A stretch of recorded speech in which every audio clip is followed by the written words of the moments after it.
Hi, I'm Rob Vanstone, and welcome to episode, I have no idea, of the Leader Post Rider Rumblings podcast. I lost count of the episodes last year, so we're just going to say Volume 2, Episode 1. We've made it to a second year.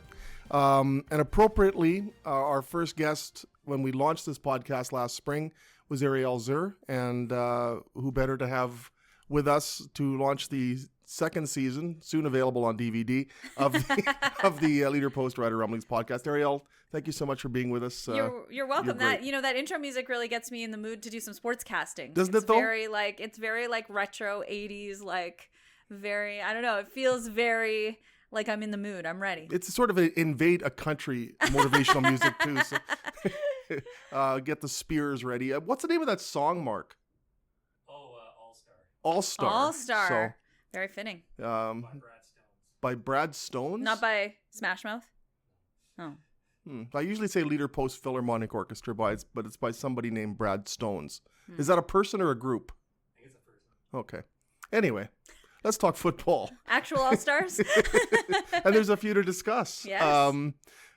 There's a few things I think that rise to the top when we're trying to evaluate the topicality of certain things pertaining to the Rough Riders.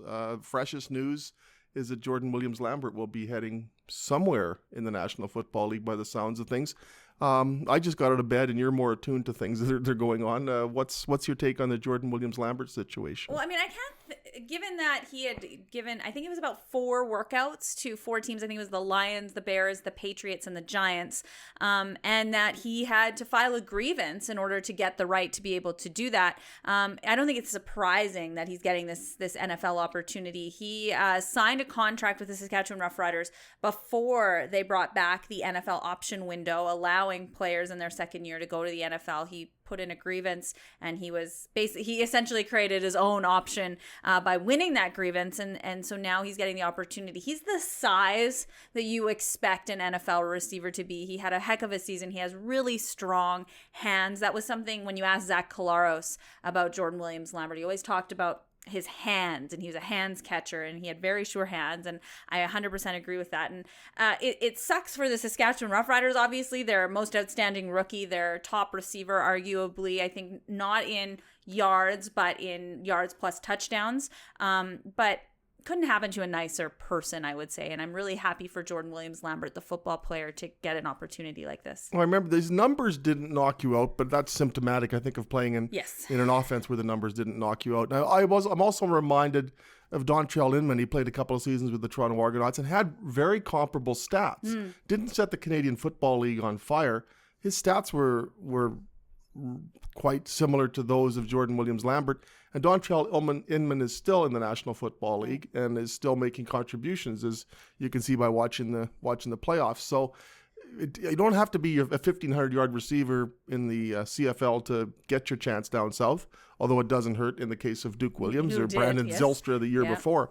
But I think this is a player who they saw a lot of potential in, as opposed to somebody who's, he's burned up the CFL, time to give him a look. And he had NFL looks before he came to the CFL as well. He, I think, was with the Saints for a little while and got an opportunity. Then he got injured and got an injury settlement. And that's kind of how he ended up in the CFL. And he tweeted just a couple of days ago, at this time last year, he was just begging for an opportunity. And now here he is on the cusp of signing with an NFL team. It will be really interesting to see where he goes. But he is kind of he's a guy that's really easy to root for because he's always been very humble.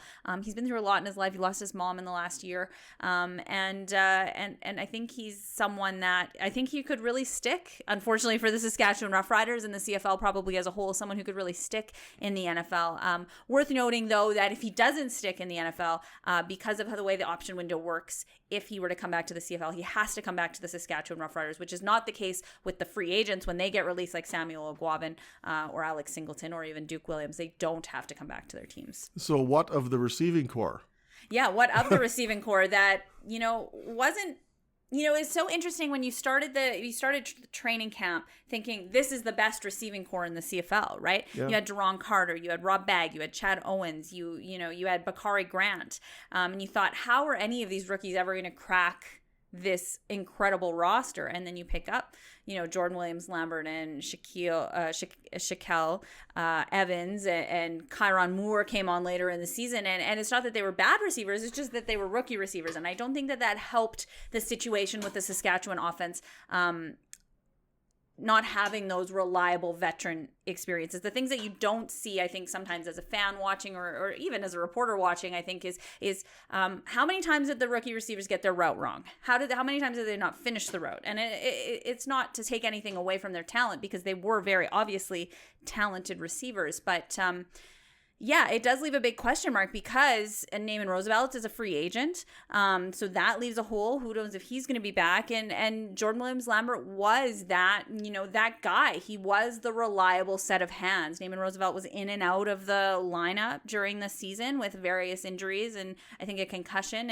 And so you lose, I think, that steady pair of hands that the quarterbacks at Colaros or Brandon Bridge really learned to depend on. And you go from leading the league in touchdown passes to having the fewest. In 1 year, and who knows how much of that to ascribe to the quarterbacking or lack thereof, or the creativity of the offensive Exactly. coordinator. So you wonder to what extent can you look at the receiving core and say that's not a very good receiving core based upon the numbers, when there's got to be other contributing factors. But not what they needed. I think they have to look for some experience in the receiving core. I mean, I think I don't think Rob Bagg is going to be back. I think it's questionable whether or not Naaman Roosevelt is going to be back. But I think they need to look for some experience somewhere around the league and find someone that's going to be that standout receiver for them. Because even though the receiving core was able to get by and the Rough Riders, did a serviceable job certainly on offense, if certainly not an all-star job, but a serviceable job on offense, they still were missing that person that can burn you at a high speed, right? They were missing the kind of Brandon Banks type receiver that could really just get going and keep going, right? Yeah. And no one would ever catch you. And there's a little bit of that, maybe there's that in Marcus Thigpen, but he's a running back, a little bit of that maybe in Kyron Moore. But I think that's something that they're going to have to look for in during this offseason and in free agency. And you look around and the Edmonton Eskimos are now looking for somebody to replace Duke Williams. So if there are premium receivers out there, well, there's a little more competition now. And the Saskatchewan Roughriders have to spend money on a quarterback, let's be frank. Yeah. Spend money wisely on a quarterback. Yeah, no kidding. They did it last year.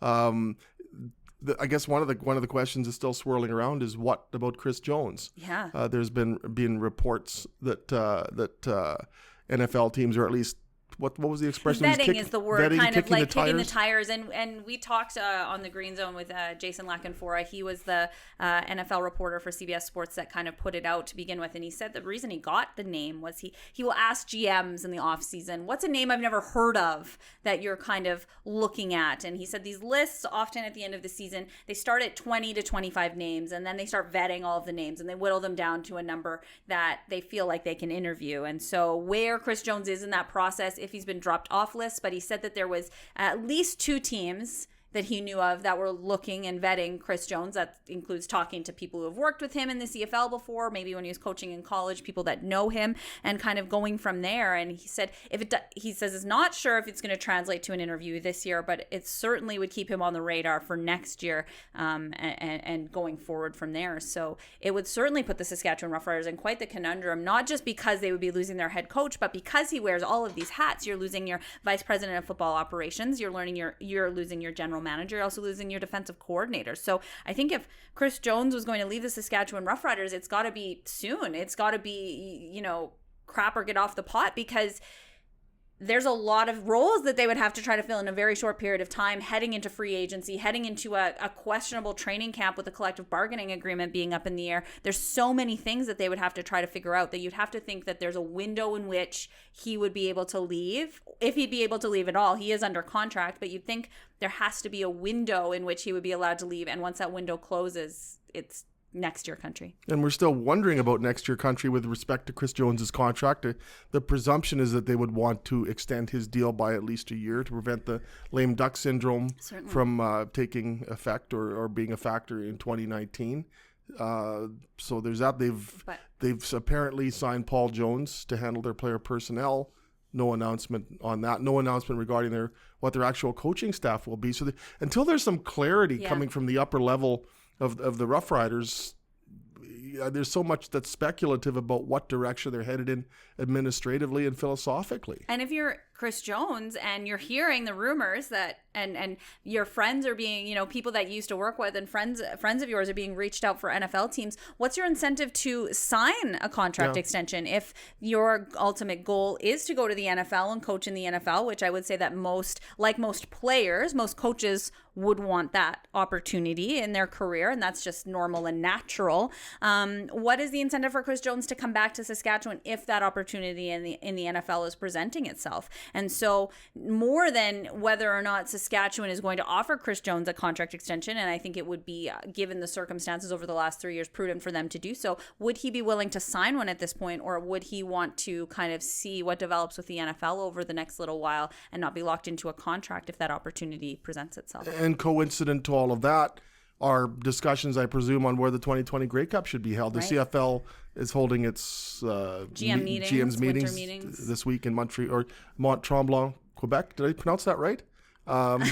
Near Montreal. They always host it in really nice, like last year was in Banff. They always host them in really nice locations. They'll never be in like Regina, Saskatchewan or anything like that. We don't have any mountains apparently. So well, there's the Douglas Park Hill, and the one of these days they're going to get around to announcing who is playing host to the 2020 Grey Cup. That's where things get interesting because if suppose that it's Saskatchewan, Montreal, and Hamilton are apparently the other parties that have at least indicated some interest there. Suppose it's Saskatchewan.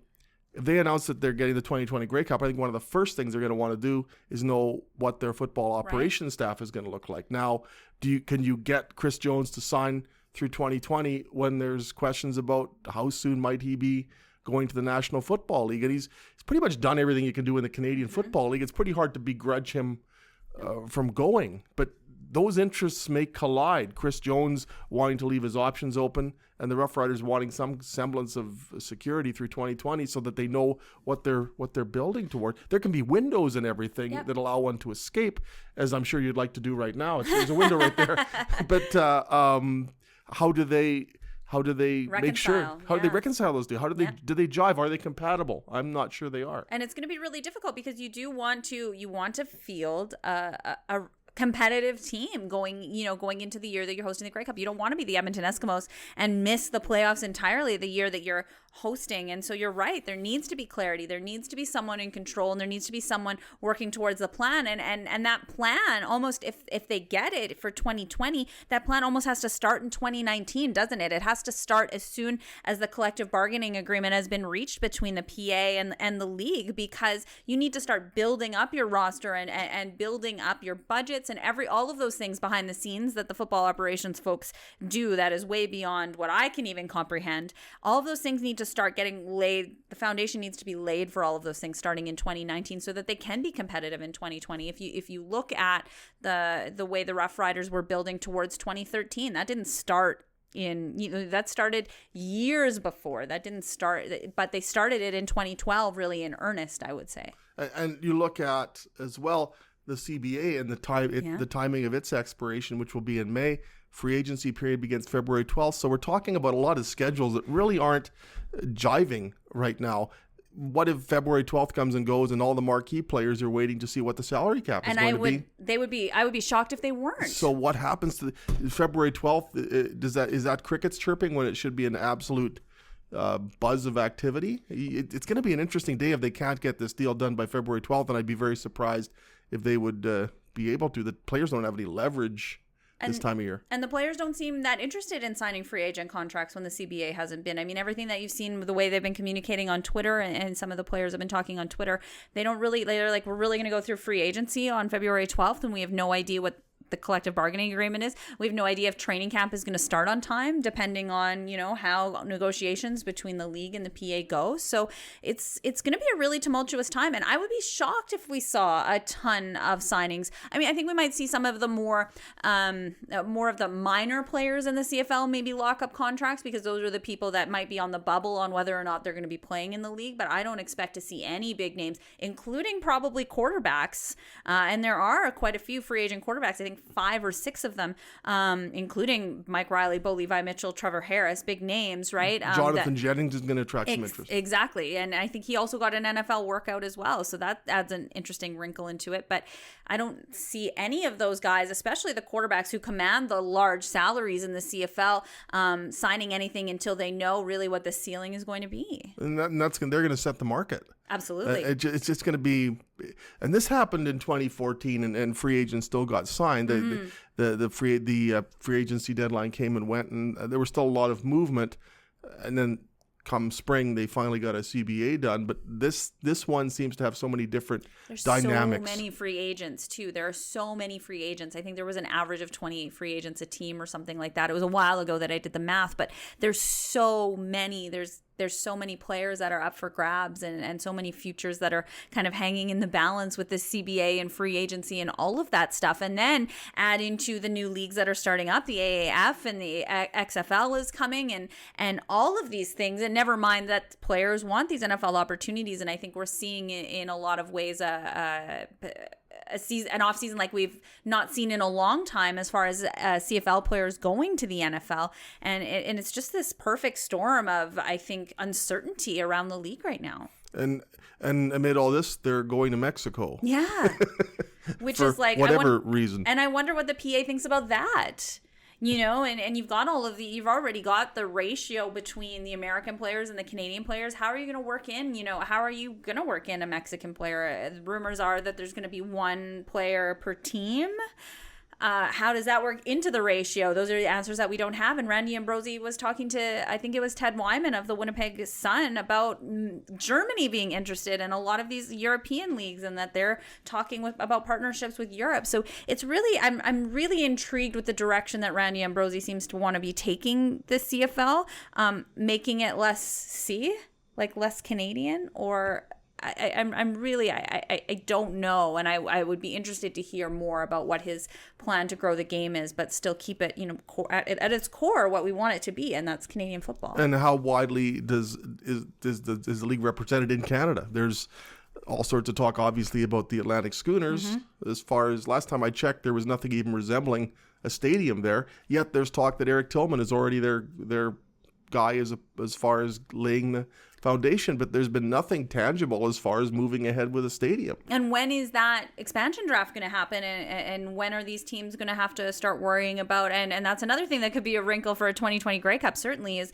when are the Schooners coming into the league, and how is that going to affect the talent that's in the CFL? Because we know there'll be a dispersal draft, there will be an expansion draft, and then teams have to prepare for that as well. So I mean, there's so many things coming up, and some of them are very exciting things, certainly, but lots and lots of question marks in the league right now. And if a bunch of your players, if at least half your rosters on 1-year contracts, how do you have an expansion draft when you don't hold the rights to a bunch of these players? And those are the guys that you don't protect. And I mean, it gets so goofy. I don't understand, and I don't like the 1-year. I don't like the 1-year contracts. I guess it's a little bit player friendly in the sense that they are able to easily pursue these NFL opportunities and stuff. But I think of like long term, like longevity for the CFL teams, and I think about having these guys that stick around on your team for a long time, and what that does for the fan base, right? Like, one of the number one questions that I got in the last, I would say, well, since Chris Jones came, really, is whose jersey should I get? Like, who's going to be here? And quite frankly, I never know who's going to be here, because every once in a while he surprises even me by,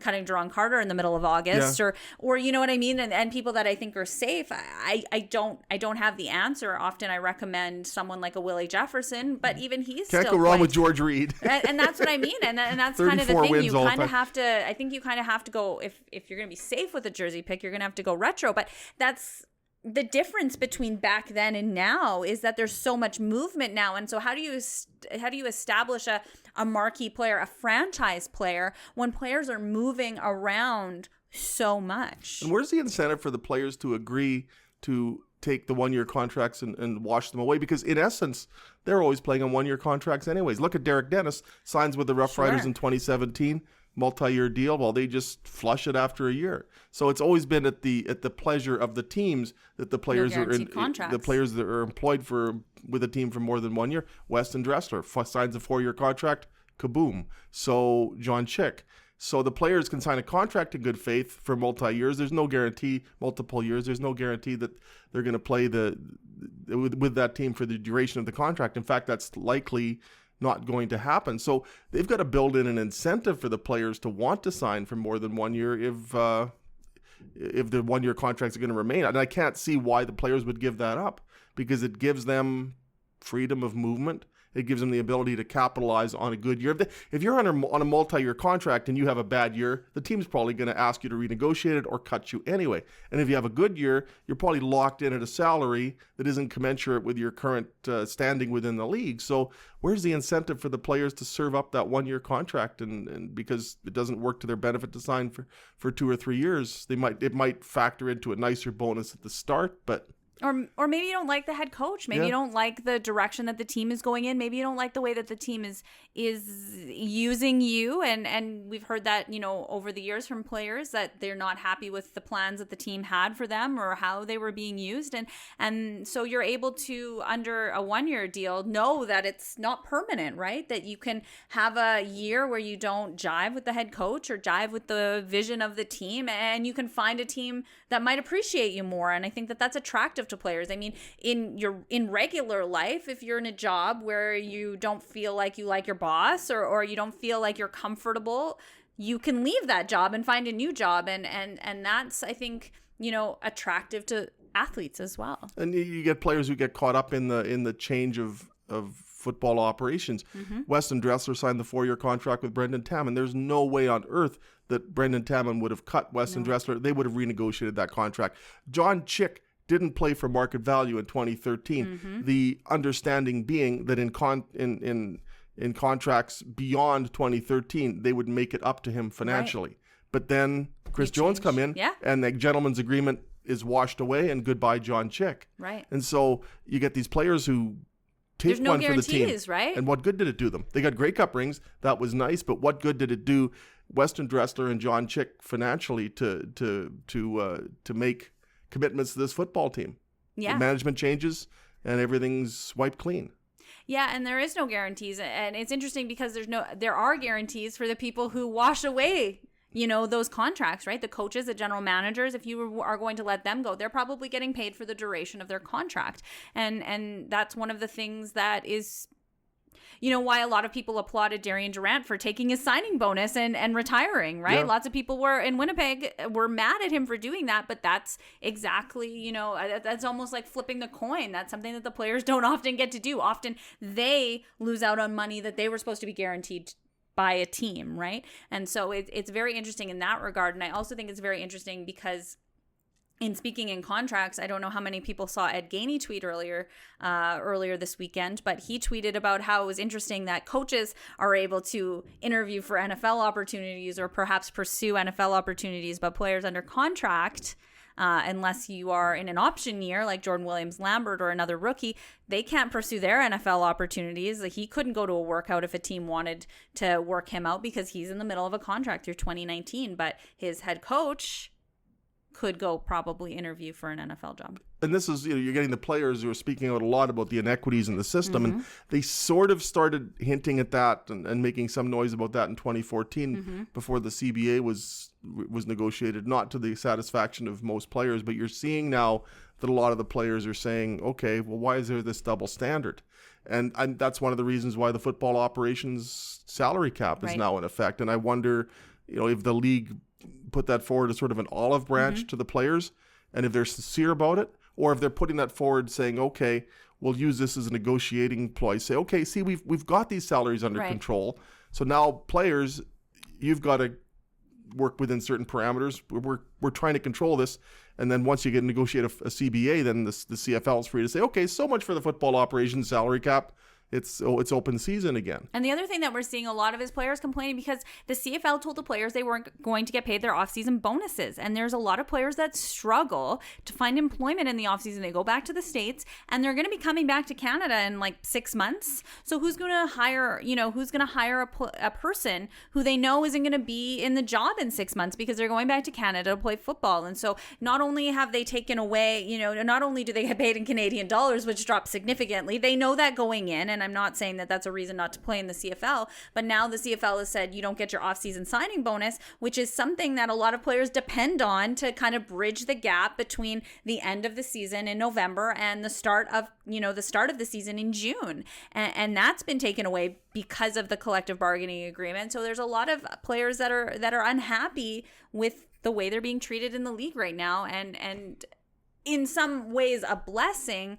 They're getting noticed more in the NFL, and so they're looking at those opportunities a lot more seriously. Yeah, and the players should be unhappy, and I'm glad they're unhappy. Yeah. I don't wish any ill will upon them, but this is the kind of mindset that I think the players have needed to have for the longest time. The equation has been weighted so heavily in favor of coaches, general managers. Executives. And now the coaches and the GMs will say, well, we don't have a union, we don't necessarily have benefits. There's things that the players possess as a result of the CBA that the football operations people don't. But it's still been a pretty coach friendly situation. The CFL comes to the players in 2015 and says, well, this is what best we can do. We'll have a nominal increase in the salary cap each year. And then the Rough Riders buy out Brendan Tamlin and Corey Chamberlain for 7 figures. So they've got the money. They just haven't chosen to spend enough of it on the players over the years. And the players rightfully are saying, we want our share. Now, can this all be resolved by February 12th? And if so, do you have to go to Mexico to have the negotiating session? Well, you might as well go to Mexico. I'm sure everyone would be a little more happy on a beach and an all-inclusive with a little drink with an umbrella in it in their hands. But it's going to be really, really interesting to see what free agency, and I come back to it, what free agency is going to look like if a collective bargaining agreement is going to be solved. And the PA has indicated there's kind of 2 big areas that they're looking at, and one is pay, and the other one is long-term health of the players. And this is a big thing that they've been harping on for quite some time. But you look at what happened to Jonathan Hefney, who hurt his neck in a game, and he still can't properly hold his child in one arm, right? And you get a year, and then you're done. You're cut off, and he's got to go fund me. I mean, this is the thing that the CFLPA is trying to help players through, that they should be covered for longer term health benefits. And this is part of the reason why I think you're seeing, some players sign with the AAF is they have health benefits in the AAF. And so they know that they're going to be taken care of if something were to happen to them. And so I think even more than the pay, I think this is going to be a sticking point for the negotiations. So the bottom line is that there's really nothing going on and nothing to talk about, and no issues worth discussing. It's a crazy time. I can't think of an off season that, and I'm really old, I can't think of an off season that is going to be as interesting. So many storylines. It goes in so many directions. I mean, we haven't even discussed, or only in passing, Paul Jones. Right. That's massive for the Rough Riders. John Murphy he helped build a team that went from 5 to 10 to 12 victories, and was a pretty important part of what they did, and was also part of the contract negotiations in a lot of cases. When Zach Evans signed a new deal, John Murphy was one of the people he mentioned as someone who had contributed, who had been part of that process of re-signing Zach Evans, which is pretty important. And the reason that Josh Bartel is back with the Saskatchewan-Roughriders and not selling, I think was he selling tires or working construction in Australia, was John Murphy sent him a Facebook message and said, hey, you want to start punting again? And he was like, yeah, this real job working, this is for chumps. I don't want that. I'm going to come back and play football. But thank goodness for Josh Bartel's presence anywhere. Yes, exactly. Yeah, that is legitimately how I feel. But I mean, he had a big role in what the Rough Riders were going to be able to do. So it'll be interesting to see how that changes now with a different person at the helm and a different way of doing it. Yes. Paul Jones won't be as visible as John Murphy was. I don't think he's barely visible in Edmonton, and look at the contributions he made. I tried to find a photo of Paul Jones when it was reported that he was coming to Saskatchewan, and the most recent photo I could find was like 2008 or something. Oh, wow. on the Edmonton Journal's photo database. I mean, rarely seen, rarely photographed, but you look at the rosters that the Edmonton Eskimos have had, and Winnipeg had before that, and Paul Jones is a tremendous player personnel man, but this is a different structure. It's not going to be a assistant vice president type thing, I don't think. John Murphy's, I think, utilization was different. So how does that work administratively within the Rough Riders? How does that fit within the cap? We'll never really know because we'll never see those figures, but Interesting development, but from a player personnel standpoint, to get a Paul Jones when you're trying to replace John Murphy, right. That's a pretty huge void and a pretty huge apparent signing.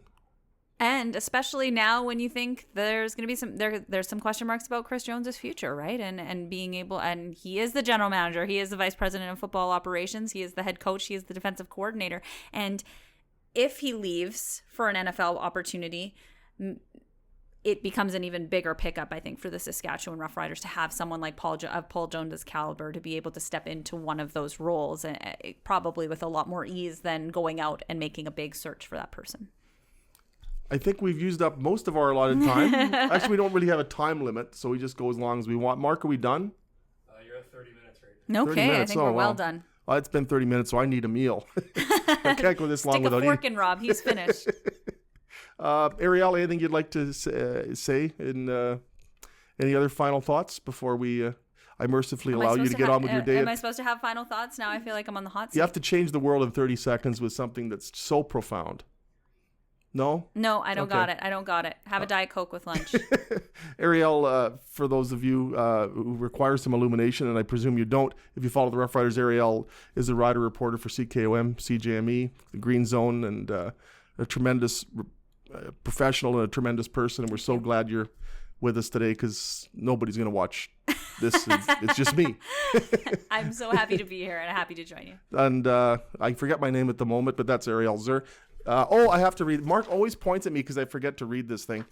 Please rate us on iTunes and leave a review. It helps us grow the podcast. Unfortunately, the podcaster has also grown in this case, so hopefully there's a... know where to send emails to. Yes. If you have any questions you'd like us to answer, please send me an email. It's rvanstone at postmedia.com. That's rvanstone at postmedia.com. Or send me a note on Twitter. It's at Rob Vanstone. And that's enough housekeeping for the day. Ariel, thanks again. Yeah, happy to do it. And Happy New Year, everyone. We'll do this again the next week. We're going to do this throughout the winter, and hopefully there's one less chin each week as I try to fix myself. For Ariel, I'm Rob. Thanks so much, and we'll talk to you next week. Take care.